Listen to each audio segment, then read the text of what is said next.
आज हम आप सबके लिए ला रहे हैं नंबर सिस्टम। तो नंबर सिस्टम गणित का एक बहुत ही महत्वपूर्ण टॉपिक है और बहुत ही बेसिक टॉपिक है। तो सबसे पहले नंबर सिस्टम समझने से पहले हम इनके नाम से ही समझते हैं नंबर सिस्टम होता क्या है। तो नंबर सिस्टम में दो चीजें आई हैं, एक हमारा नंबर और एक हमारा सिस्टम। तो आप बताइए नंबर होता क्या है और सिस्टम होता क्या है। तो देखिए नंबर से पहले हम सिस्टम समझते हैं। सिस्टम की जहाँ तक बात करें, आप लोग को पता होगा कि कंप्यूटर सिस्टम बोलते हैं। कंप्यूटर इज अ सिस्टम, लेकिन लैपटॉप सिस्टम नहीं बोलते। क्यों नहीं बोलते? क्योंकि लैपटॉप में हर वो चीज़ इंटीग्रेटेड होती है, हर वो चीज़ उसमें खुद ही होती है।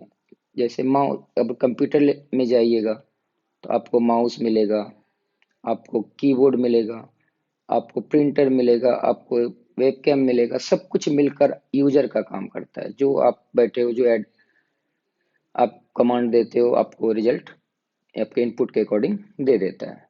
तो वो आपका एक सिस्टम की तरह काम करता है। म्यूजिक सिस्टम हो गया, स्कूल भी आपका एक सिस्टम है। लेकिन लैपटॉप को सिस्टम कभी नहीं सुने होंगे आप बोलते हुए। कारण क्या है कि लैपटॉप में हर वो चीजें पहले से ही है, उसके लिए अलग अलग चीज़ों की जरूरत नहीं पड़ती। आप लैपटॉप में इनबिल्ट स्पीकर है, इनबिल्ट माउस, इनबिल्ट कीबोर्ड, हर वो चीज़ इनबिल्ट है। तो सिस्टम वो चीज़ें हैं। तो ये नंबर का सिस्टम, इसमें नंबर से रिलेटेड बहुत सारी चीज़ें होंगी, या हो सकता है डिफरेंट टाइप्स ऑफ नंबर हो। तो ये हमारा नंबर सिस्टम। तो अब यहाँ पे आता है कि नंबर क्या होता है। तो नंबर क्या होता है ये जानने से पहले हम समझेंगे डिजिट्स। डिजिट्स को हिंदी में हम लोग अंक बोलते हैं। ये बेसिकली क्या है, संकेत है जिसकी मदद से हम संख्या बनाते हैं, नंबर बनाते हैं। तो टोटल ऐसे कितने संकेत हैं जहां तक आप लोग जान पा रहे होंगे, वो होगा 9। लेकिन जरूरी नहीं है कि ये, सॉरी, 10, 0 से लेकर 9 तक। तो कुल मिलाकर 10 हो गए। लेकिन जरूरी नहीं है कि ये 9 ही 10 ही हो। हम इसके आगे भी नंबर सिस्टम, अपना नंबर सिस्टम भी बना सकते हैं जिसमें ABC हो, और ऐसे ऑलरेडी बन चुका है। तो पहले अब अगर आप जानते होंगे, दो नंबर सिस्टम जो बहुत ही फेमस है, एक है हमारा बाइनरी नंबर सिस्टम, दूसरा है हमारा decimal number system. Binary number system ऐसे नंबर सिस्टम जिसमें केवल दो ही डिजिट यूज हो, 0 और 1। तो 0 और 1 यूज होगा। तो आप ये बताइए, 0 को 0 लिख देंगे, 1 कैसे लिखेंगे? 1 कैसे लिखेंगे? 1। 2 कैसे लिखेंगे? अब देखिए, अब हमको रिपीट करना पड़ेगा। तो 2 लिखने के लिए आपको 0 1 के बाद 0 1, लेकिन आपको क्या लिखना पड़ेगा? 2 लिखना है। तो आपके पास तो दो ही डिजिट है, तो अगला डिजिट क्या होगा? 1 0। This is 2। आप अगर बाइनरी में पढ़े होंगे तो बाइनरी में 2 ऐसे ही होता है। और उसके बाद अगर 3 लिखना है तो क्या करेंगे? 1 1। 4 लिखना हो तो 1 0 0। पैटर्न को समझिएगा, ठीक है। फिर अगर 5 लिखना हो तो 1 0। 6 लिखना हो तो,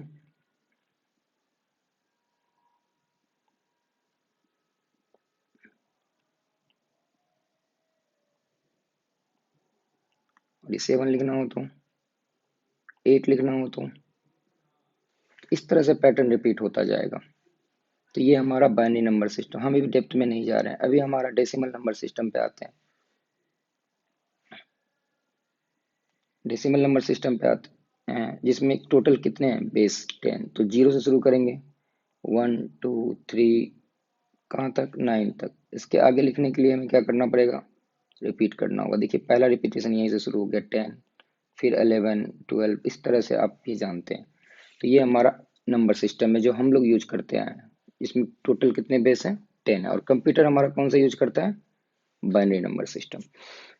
तो थोड़ा बहुत तो आप समझ रहे होंगे कि नंबर सिस्टम में डिजिट का यूज और कैसे कैसी चीजें रिपीट हो रही है, ये थोड़ा बहुत आपको समझ में आ रहा होगा। अब यहाँ पे है नंबर। तो नंबर कैसे डिसाइड होगा? तो नंबर कुछ नहीं है, नंबर आपका है मीनिंगफुल कॉम्बिनेशन ऑफ डिजिट। देखो, अगर हम 1 2 3 इससे एक कॉम्बिनेशन बनाए, 1 2 3, 1 3 2, ये सभी क्या है? एक नंबर है। तो हमने क्या किया? कॉम्बिनेशन बनाया डिजिट्स का, वही हमारा नंबर है। बेसिकली ये मेजरमेंट होता है फिजिकल क्वांटिटीज का, या काउंट, काउंट बोल सकते हो एक सिंपल लैंग्वेज में। अभी हम एकदम सिंपल लैंग्वेज की यूज कर रहे हैं। काउंट या मेजरमेंट, माप। किसी चीज को मापते हैं उसके लिए आपको संख्या की जरूरत होती है। 2 मीटर, 5 मीटर, ये नहीं कि कुछ बिना नंबर की मदद से हम, क्योंकि कोई भी क्वांटिटी को आप यूनिट के साथ साथ एक न्यूमेरिकल फैक्ट भी चाहिए ही चाहिए। ये सब मिलकर हमारा नंबर बन गया। तो नंबर तो आप समझ गए कि नंबर होता क्या है। चलिए, अब नंबर होता है आपका, नंबर सिस्टम में जो पहला नंबर है वो कौन सा नंबर है?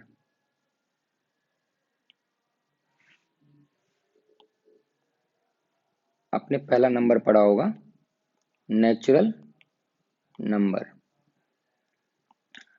तो नेचुरल नंबर सबको पता होगा, हिंदी में क्या बोलते हैं? प्राकृत संख्या, नेचुरल नंबर। और हिंदी में बात करें तो प्राकृत संख्या।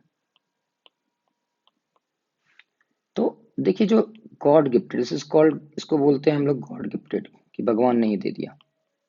ऐसा कुछ है नहीं, भगवान ने क्या दिया। और अगर हम काउंटिंग नंबर्स, गिनती की संख्या को प्राकृत संख्या कहते हैं।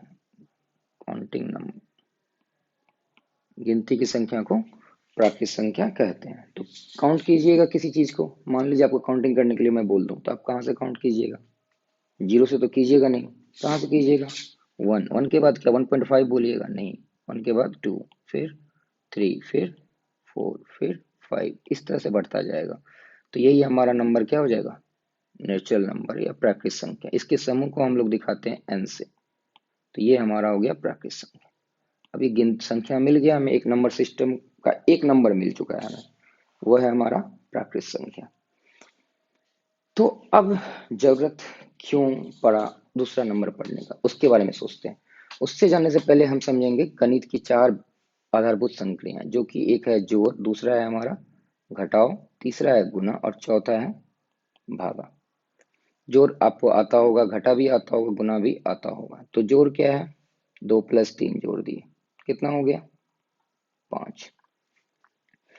तो 2 भी हमारा प्राकृत संख्या था, 3 भी प्राकृत संख्या था, 5 भी जोड़े प्राकृत संख्या। तो जोड़ के लिए कोई दिक्कत ही नहीं हुआ, योग के लिए, एडिशन के लिए कोई दिक्कत नहीं था। लेकिन जैसे हम सब्सट्रैक्शन पे आए, तो 2 - 2, यहाँ पे कोई नंबर ही नहीं था हमारे पास।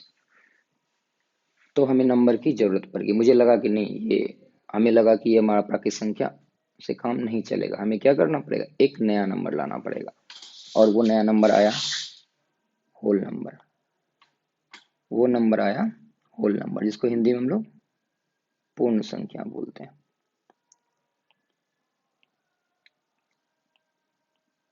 Whole number.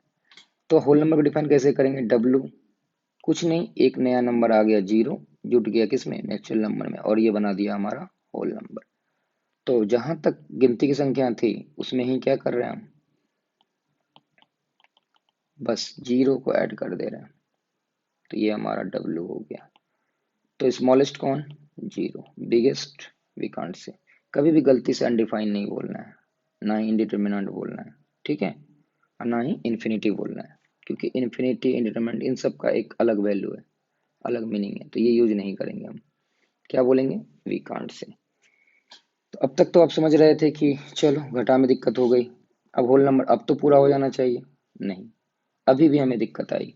फिर से देखिए, 2 - 3 कर रहे हैं, कोई नंबर नहीं है, कोई होल नंबर, कोई नेचुरल नंबर नहीं है, उसमें कोई नंबर नहीं है। तब हमें फिर एक नंबर की जरूरत पड़ी, और हमने एक नंबर बनाया, उसका नाम दे दिया इंटीजर्स। उसका नाम दे दिया इंटीजर्स, जिसको हम लोग पूर्णांक बोलते हैं। पूर्ण जोड़ अंक, अंक से भी पूर्ण, पूर्णांक। इसको हम लोग आई से या जेड से दिखाते हैं। अब देखो, ये आई या जेड जो है वो है क्या? होल नंबर तो था ही, प्लस निगेटिव ले लिए हम किसका? नेचुरल नंबर का। तो ये जो बन गया, ये हमारा बन गया, ये हमारा बन गया पूर्णांक संख्या। तो पूर्णांक संख्या कैसे लिखेंगे आप बताइए? -3, -2, -1, 0, 1, 2, 3 एंड सो ऑन, इधर भी जाता जाएगा। तो ये जो देख रहे हैं ना, 1 से लेकर यहाँ तक, ये हमारा है पॉजिटिव इंटीजर। और ये निगेटिव देख रहे हैं, ये निगेटिव इंटीजर, ये है हमारा निगेटिव इंटीजर।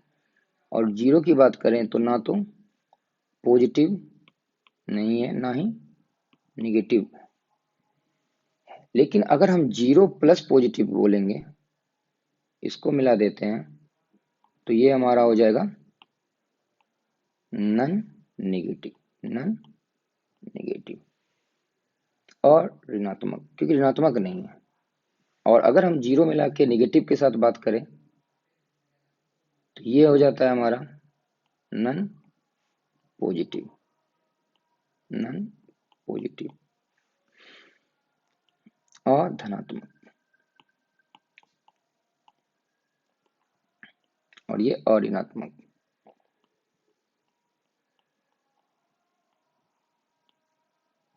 धनात्मक, ऋणात्मक और ऋणात्मक समझ गए। तो यहाँ पे बहुत सारे क्वेश्चन हो सकते हैं, जैसे सबसे छोटी पूर्णांक संख्या, सबसे बड़ी पूर्णांक संख्या, एक अंक की सबसे छोटी पूर्णांक संख्या, एक अंक की सबसे बड़ी पूर्णांक संख्या। मेरा क्वेश्चन है एक अंक की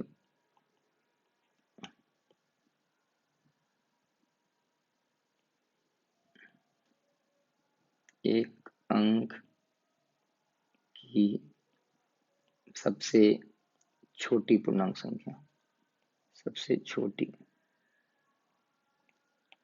पूर्णांक संख्या, तो क्या आएगा आंसर? ये होगा -9। ठीक है, और जो चीजें दाईं तरफ होगी वो बाईं वाली से बड़ी होगी। जैसे 0 और 1 में 1 बड़ी है, -2 और 1 में -1 बड़ी है, -2 और 3 में 3 बड़ी है। ठीक है, उम्मीद कर रहे हैं कि आप पूर्णांक संख्या तक समझ चुके होंगे, थोड़ी बहुत तो समझ ही चुके होंगे, क्योंकि ये अभी खत्म नहीं हो रहा, सिर्फ अभी आप उतना ही बताया जा रहा है जितना जरूरत आपको आपके कॉम्पिटिटिव एग्जाम में आपके बेसिक्स में जरूरत होंगे बस। ठीक है, फिर हम लोग इंटीजर्स के बारे में, उसकी प्रॉपर्टीज के बारे में पढ़ेंगे, लाइक क्लोजर प्रॉपर्टीज। आप लोग थोड़ा पढ़े भी होंगे, क्लोजर, एसोसिएटिव, डिस्ट्रीब्यूटिव, क्रम विनिमय, विनिमय, सहचर नियम, इस तरह तत्समक नियम, ये सब पढ़े होंगे आप। तो मेरा मकसद यहाँ पे आप लोगों को सिर्फ और सिर्फ एक रिकॉल करवाना था कि जो आपने पढ़ा है उसी चीजों को एक बार रिवीजन करवा रहे हैं। ठीक है।